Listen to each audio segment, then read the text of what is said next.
আপুরা ভাইয়েরা, শাহবাগে কি শুধু মেয়েরাই হয়, ছেলেরা কি হয় না? আমি দেশে আসা মাত্রই আমার উপর মব সৃষ্টি হবে। আমি আলবি কিন্তু একটা শাহবাগী ছেলে। আমার ছেলের কাছে যাইতে দেন আপনারা প্লিজ। বাবার বউ না থাকলে বাবা হয়ে যায় আরেকজনের স্বামী। মেয়েরা যেটা দুষ্ট হয় সেইটা হয় দুষ্টের শিরামণি, আর যেইটা একটু নরম, একটু ভদ্র, একটু শান্ত স্বভাবের হয় সেইটা এরকম হেরে যায়। আমরা কেন এই পৃথিবীতে আসছি? সে দেশে আসলে নাকি মব সৃষ্টি হবে। তার সন্তানের জন্য এখন কত মায়া বাসনা। মূল কথা আসি, মপটা ভারতের গুজরাটের কসাই ব্যবহার করে করে তারপর নিরীহ মুসলিমদের উপরে নির্যাতন ও অত্যাচার করত সংখ্যালঘুদের উপরে। এই মপটা এখন বাংলাদেশে ব্যবহার হচ্ছে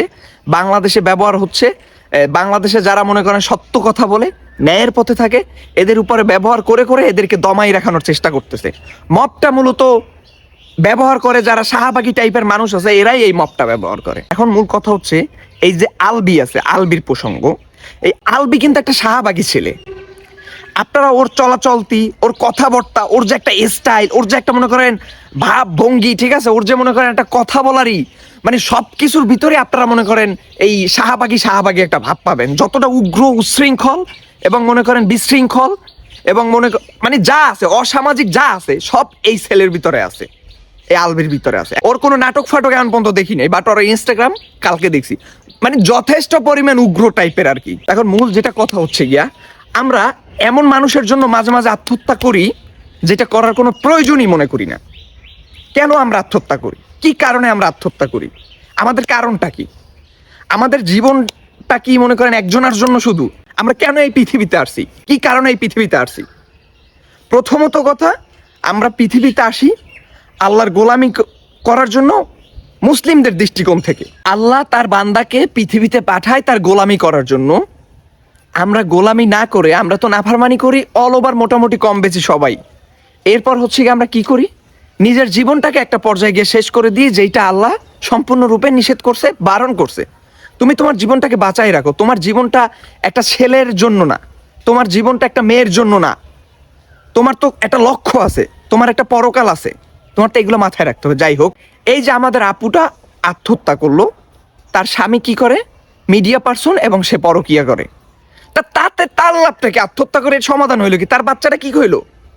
এতিম হইলো, মা হারাইলো, বাবা হারাইলো। একটা বাচ্চা মা হারানো মানে অনেক কিছু। বাবার বউ না থাকলে বাবা হয়ে যায় আরেকজনের স্বামী। এটাই বাস্তব, কিন্তু এটা সত্য কথা। কিন্তু মা একটা মনে করেন গুরুত্বপূর্ণ ভূমিকা রাখে একটা বাচ্চার জীবনে। বাবা কোনো ফ্যাক্টরি না মনে করেন। বাবা শুধু এই খাওন টাউন এগুলা এনে দেয়, কর্ম করে, খাওয়াই পড়ায়, এই ঠিক আছে। বাট মায়ের ভালোবাসা, মায়ের আদর থেকে বঞ্চিত হইলে একটা সন্তান তখন সুস্থভাবে বেড়ে উঠতে পারে না। এই যে ইকরা আপুটা আমাদের দুনিয়া থেকে চলে গেল, আত্মহত্যা করলো, লাভটা হইলো কি? তার সন্তানটা মা হারাইলো, আর তার জামাইটা কি করলো? পরকিয়া করার একটা মহা সুযোগ পাইয়া গেল।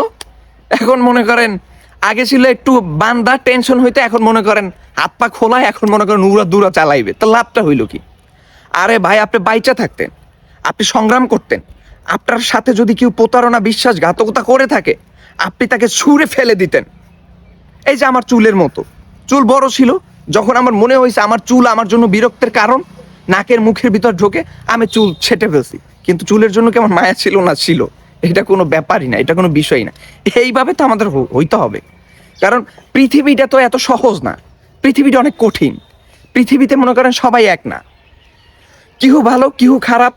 আমি ভালো, আমার সাথে একজন খারাপ আসতে পারে। এখন সেই খারাপ যদি আইসেই পড়ে, আল্লাহ না করুক, না আসুক, কিন্তু যদি আইসা পড়ে, তাহলে তো আমার তো বুঝে শুনে চলতে হবে, আমার তো তাকে ত্যাগ করতে হবে। আমি তো মনে করেন একজন খারাপের জন্য আমি আমার জীবনকে আমি শেষ করে দিতে পারি না। এটা তো কোনোভাবেই রাইট তো নাই।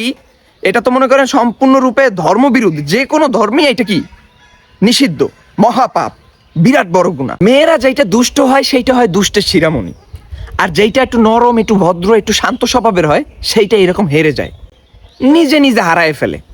আরে ভাই, তুমি এখন যেই কাজটা করলা, তোমার সন্তানটার এখন কি অবস্থা হবে? এই যে তোমার যে হাজবেন্ড, এ তো লম্পট, চরিত্রহীন। সে তো মনে করো এখন এই আবেগীয় কয়েকটা কথাবার্তা বলতেছে, আমার সন্তানটাকে একটু দেখতে দেন। ও কি সন্তান দেখবে? একটা পুরুষ যখন বাবা হয়, সে কি এই রকমের কাজ করতে পারে? সে সন্তান বাবার কাছ থেকে শেখে। এর কাছ থেকে এই ছেলে কি শিখবে? এই ইকরা আপুর যে ছেলেটা, এটা কি শিখবে? শেখার কিচ্ছুই নাই। যতই মিডিয়া পার্সন হোক, মিডিয়া পার্সনের চরিত্র কখনোই এরকমের না।